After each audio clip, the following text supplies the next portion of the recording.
আচ্ছা, বাংলাদেশ যে দ্বিতীয় দিনে এরকম খেলবে এটা তো আমি ভাবতেই পারিনি। আসলে দ্বিতীয় দিনের যখন খেলা শুরু হয় তখন সবাই আশা করেছিল যে জাদেজা সেঞ্চুরি করে তার তরোয়াল ঘোরাবে, কিন্তু জাদেজা তার সেঞ্চুরি থেকে মাত্র 14 রান পেছনে পড়ে যায়। কারণ জাদেজা তার সেঞ্চুরি থেকে মাত্র 14 রান পেছনে ছিল। কিন্তু দিনের খেলা শুরু হওয়ার সাথে সাথেই জাদেজা সেই 14 রান থেকে দূরেই থাকে, কারণ তাসকিন আহমেদ জাদেজাকে 86 রানের মাথায় আউট করে দেয়। আর তাসকিন আহমেদের 3 উইকেটের জন্যই ভারতীয় দল প্রথম 1 ঘন্টাতেই অল আউট হয়ে যায়। কিন্তু ভারত 376 রানের বড় পাহাড়ের মতো রানও খাড়া করে দিয়ে যায়। তবে 1 ঘন্টায় ভারতের যখন 3 উইকেট চলে গিয়েছিল তখন তো আমি ভেবেছিলাম বাংলাদেশ মনে হয় এই রান আরামেই করে ফেলবে, কিন্তু বুমরা ভাইয়ের আগে কারো খাওয়া আছে নাকি? বাংলাদেশের প্রথম ওপেনারকে আউট করার জন্য বুমরার মাত্র 5 মিনিট আর 6 বলের প্রয়োজন পড়ে। আর লাঞ্চ ব্রেকের আগে আকাশদীপ ভাই যা বল করেছে না, ও হো, আকাশদীপ ব্যাক টু ব্যাক যে বোল্ড মারে তা একেবারে দেখার মতো ছিল, যার ফলে লাঞ্চ ব্রেক পর্যন্ত বাংলাদেশ মাত্র 26 রানেই 3 উইকেট হারিয়ে ফেলে। লাঞ্চের পরে বাংলাদেশ হয়তো ভেবেছিল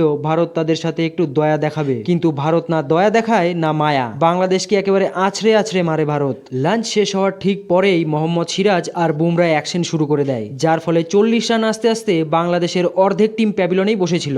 এইরকম অবস্থায় বাংলাদেশের সাকিব আল হাসান আর লিটন দাস মিলে 50 রানের পার্টনারশিপ করে বাংলাদেশকে একটু বাঁচায়। কিন্তু যখন ওই জাদেজাকে রোহিত শর্মা বলে নিয়ে আসে, পরপর 2 ওভারে জাদেজা সাকিবুল হাসান আর লিটন দাসকে আউট করে দেয়। তারপর চায়ের আগে বুমরা আরেকটি উইকেট নিয়ে নিজের 400তম উইকেট পূরণ করে ইন্টারন্যাশনাল টেস্ট ক্রিকেটে, যার ফলে বাংলাদেশ চায়ের ব্রেকের আগে পর্যন্ত 112 রানেই 8 উইকেট হারিয়ে ফেলে। তারপর চায়ের পরে বুমরা এসে এমন ইয়র্কার বল করে যে তাসকিন আহমেদের খেলা তো ছাড়ুন, সে বল শুংতে পর্যন্ত পারেনি, যার ফলে বাংলাদেশ মাত্র 149 রানেই অল আউট হয়ে যায়। তবে ভারত চাইলে বাংলাদেশকে ফলোয়ান দিতে পারত, কিন্তু তারা দেয়নি। তারপর ভারতীয় টিম আবার ব্যাট ধরতে নামে, কিন্তু আবারও রোহিত শর্মা আর বিরাট কোহলি সবাইকে দুঃখ দিয়ে খুব তাড়াতাড়ি আউট হয়ে প্যাভিলনে ফিরে যায়। এখন দিনের খেলা শেষ হওয়ার আগে ভারত 81 রানে 3 উইকেট হারিয়ে আবার কাল ব্যাট ধরার জন্য অপেক্ষা করছে।